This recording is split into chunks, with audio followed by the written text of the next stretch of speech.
Welcome to Post-Trauma Secrets and Decluttering podcast. This is a season full of surprises.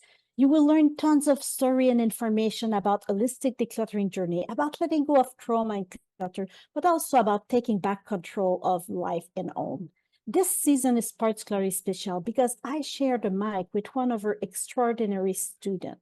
And I had the privilege to witness her amazing transformation, to see her take back control of her life and find peace and joy.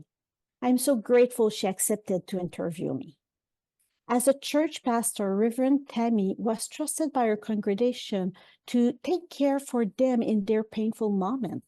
And as she cared for others, she was living in her own painful story. At the age of 30, she was diagnosed with post-traumatic stress disorder, or PTSD, and found coping with life's simplest task was becoming difficult and taking more of her energy. She decided that nothing was going to take her life from her and began a journey of recovery and created the life that is thriving.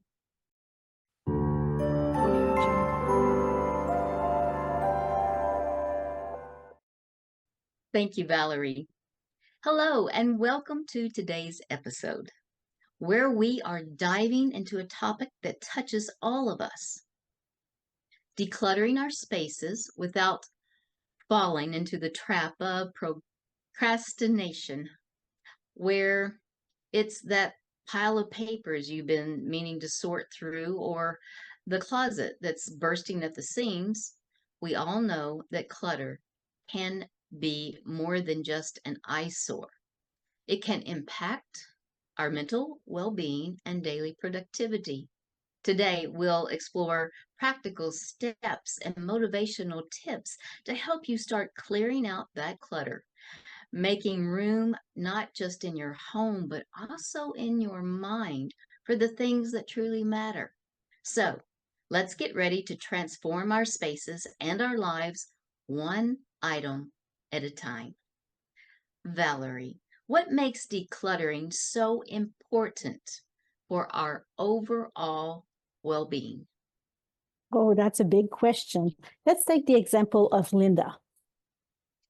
She was a busy professional who came home every day to a cluttered, chaotic apartment. The clutter was constant visual reminder of tasks undone, contributing to her stress and making it difficult to unwind after work. She decided to tackle her clutter during a weekend. Starting with her living room, she sorted through piles of magazines, old mails, and various items that she accumulated over time. But as she cleared each space, she noticed a significant shift in her mood and stress level. Her home became like a sanctuary where she could truly relax and rejuvenate. The physical act of decluttering helped her really create a sense of order and control, which extended to her mental well-being. She found that with each cleared surface, her anxiety decreased, and she felt more capable and calm. This example illustrates why decluttering is crucial for mental health, but it's not just about creating physical space, but also about clearing mental clutter, which can liberate us from feeling of overwhelm and fatigue. And I took an example that I said during a weekend. But depending on the level of clutter we have, sometimes it's not possible to do it in a weekend. So I was more talking about the journey of decluttering. Yes, Valerie. Yes, sometimes our journey to decluttering can take several months, even a year, and even longer. But that is nothing compared to being buried under it for maybe a decade or two. So it's well worth the time invested. So, how does clutter affect our daily routines and time management? Oh, that's a really good question. Let's talk about John. John was a creative freelancer who worked from home, surrounded by a never-growing pile of clutter. His workspace was covered with unfinished project, unfiled paper, and random household items. Every morning, he wasted valuable time searching for tools, documents, and even his computer mouse, which got buried under the mess. One day, frustrated by missing another deadline due to the chaos, John spent a full day organizing its workspace. He designed a specific area for work materials, for example, personal item, and a trash can. After decluttering, John's mornings transformed. He started his workday faster, with everything he needed at his fingertips. So his productivity soared, proving him how a clutter-free environment directly improved time management and efficiency in daily routines. So just by clearing like his desk, just the space where he works, that changed completely. So imagine when we clear a home, it's life transforming. Absolutely. It is life transforming. I can really relate to John and his predicament. I have a home office, and right now I'm taking some courses and I'm printing off a lot of material, and I don't always organize it right away. So I find it piled around. But if I take that time and I organize it, then it clears up my space. It's easier to work and my stress level goes down. Valerie, can you explain the first steps someone should take to start decluttering their space? Oh, that's a really good question. So let's talk about Sarah, okay? So she was overwhelmed by the clutter in her entire home. She didn't know where to begin, and she was just feeling, I can't do this. At the same time, she cannot continue having clutter. So we suggested to Sarah to start with something small, like the size of a cafeteria tray, So she chose her kitchen drawer, which was full of utensils and tools she rarely used. She emptied the drawer, cleaned it, and then only put back items she used weekly. Other, less frequently used items were moved to a higher shelf or donated. This small victory was incredibly empowering and motivated her to tackle another drawer, then a shelf, then a cabinet, So the first step in decluttering should really be to select a small manageable area. Begin by removing everything from that space so you can see it empty. Clean it. Then thoughtfully replace only the items that are necessarily or frequently used or bring joy. That way, you will avoid feeling overwhelmed and you will be able to build momentum for larger decluttering tasks. And this is really when we talk about decluttering space. Mm-hmm. Because, like I say often, there's 4 steps in the holistic decluttering journey. We start with the stress, then we declutter the mindset, then we declutter the time, and we declutter the space. And now we're really just talking about decluttering the space. Yes, and that journey is just ingenious. I love how the Do Well Academy has put that together. And I was going to say the magic of the tray size. When I am feeling overwhelmed, if I imagine that tray size and beginning there, then I can get started. And just as you said, once I get started with one tray size, then I move to the next, and it does build momentum. Valerie, why do people who procrastinate often, when it comes to decluttering, why do people often procrastinate? Okay, let's talk about Peter. Okay, so he always thought about clearing out his garage.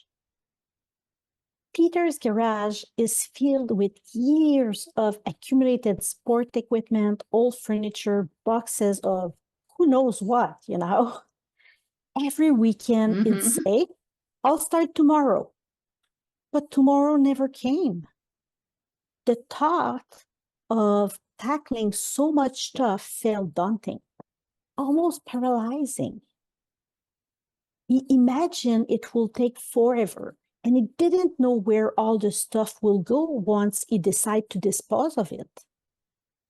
So one weekend, one of his friends suggested they try to do it together, making a plan to tackle one corner at a time and rewarding themselves with a pizza afterwards.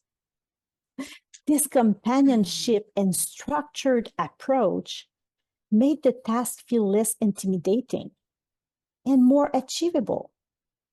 So procrastination and decluttering often happens because the task seems too big, and the emotional attachment to the items make decision difficult. But also, when you didn't do the 4-step process and you didn't reduce the stress, then your executive function are slowed down. And then you're just not able to start doing the decluttering. So that's, again, really important. You start by reducing the stress. And then later on, the mindset, the time, and tackling the space. So yeah, so sometimes help from a friend, from a family member, but only when the person is ready. Having help too early in the process is not helping. Yes, I certainly understand that. You have to be ready to have someone to help you, and you have to have the right person that understands what you're going through to help you, that can react with compassion. That is very important as well. Well, Valerie, what are some of the quick wins in decluttering that can motivate us to keep going? Oh, yes. Let's talk about Emily. When she discovered the power of quick wins, okay? That was when she decided to declutter her closet. So she began by removing all the clothes that didn't fit or she hadn't worn over a year. She donated these clothes, and instantly her closet had more space. Right away, just by removing these. So she could easily find her Yes. favorite outfit. This immediate improvement was incredibly satisfying. Encouraged by this success, she applied the same principle to her bookshelf, removing the books she had already read and had no intention of revisiting. She donated these books to a local library. You know, those little library on a post, you know, somewhere? Mm-hmm. Not big Yes. library, but those kind of at-home library outside in a little home. Yes. So she Their own little donated booth. books. Yeah, exactly. She donated books for that. And that cleared her shelf, but also provided her a sense of giving back to her community. So those quick wins in decluttering, like clearing out a closet or a bookshelf, provide immediate visible results. And that can really increase motivation. So these wins show the benefit of decluttering right away. They certainly do. I know for myself, starting small, getting those wins, and I also learned it's important to rest and to celebrate those wins as well. They're all important, no matter how big or small they are. Well, Valerie, how much time should we realistically set aside for a decluttering session? Oh, set aside just 30 minutes, okay? If you do more than that at the beginning, it will be overwhelming or it will make you, let's say, clutter faster and back. So by starting with a short focused time, it's make enough progress that you don't feel overwhelmed.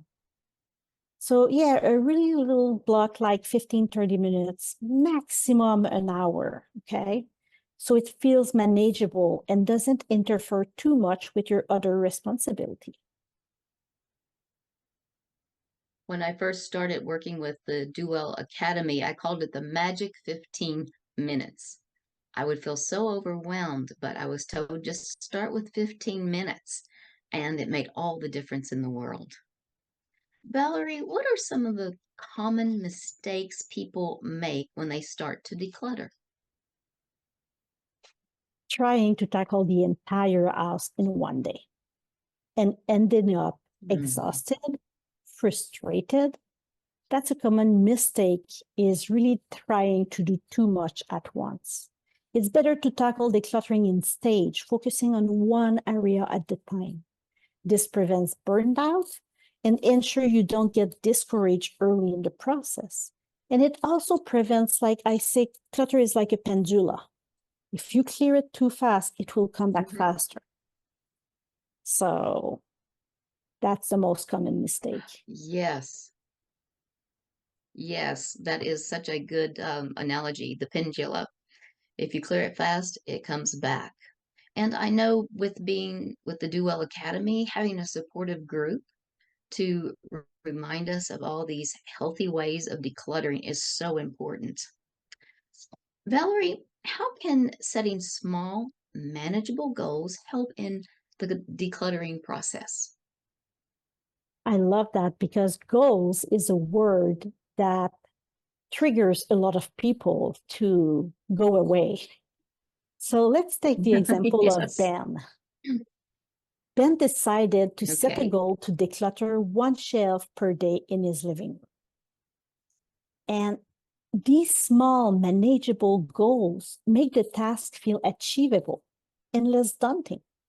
So setting small goals, okay, and I reinforce small, helps keep the process organized and gives a clear sense of progress, which can be especially encouraging. It certainly can. I know taking a bookshelf, for instance, once I got that first shelf cleared, there were times I would go back during the day and just look at it and enjoy it because it hadn't been cleared in such a long time. Valerie, how do habits play a role in both the accumulation of clutter and the process of decluttering? Yeah, we are creature of habits. Okay, so either it's a habit of leaving the mail on the dining table, which eventually lead to piles of clutter, or changing the habit to sorting and filing mail immediately when we get it. The clutter stop accumulating. Both are habits. It's just that habits Yes, they are often the culprit behind clutter accumulation. But changing these habits can play a crucial role in maintaining a decluttered space or a tidy space. absolutely. Changing our habits. Valerie, once we've decluttered, what routines can we establish to keep our spaces organized? After decluttering his home office, Simon make a routine of doing a quick tidy up every evening before finishing work. Or like I do every evening, I just verify that there's nothing in my sink and my counter are clear in my kitchen. So this routine helps someone maintain the decluttered space. Establishing simple routine like a 5-minute tidying up can ensure that your space remains organized and clutter-free in the long term. Yes. In the evenings after dinner, my husband and I get the dishes done and I'm drying them and putting them away, and he'll tell me, he'll say, they'll dry overnight. And I'll say, yes, but I want this cleared away. So when I come in the kitchen in the morning, I feel like I have a fresh new start. So those small little habits can give us a fresh new start. Well, thank you for joining us today for this transformational journey through the world of decluttering. I hope you have found inspiration and practical advice that you can apply right away to start reclaiming your space and your peace of mind. Remember, it's not just about removing things from your life, it's about seeing the stage for better habits and a better living environment. And don't forget to tune in for our next episode, the final installment of the series. We'll be joined by Valerie, who has developed a comprehensive program designed to help you take control of your life and home. It's an episode filled with insights and strategies that you won't want to miss, especially if you're ready to make lasting changes. So make sure you subscribe to our podcast on your favorite platform and don't hesitate to leave us a review if you liked what you've heard today. We love hearing your thoughts and your feedback. Until next time, keep taking small steps toward big improvements. Goodbye, and we'll see you on the next episode.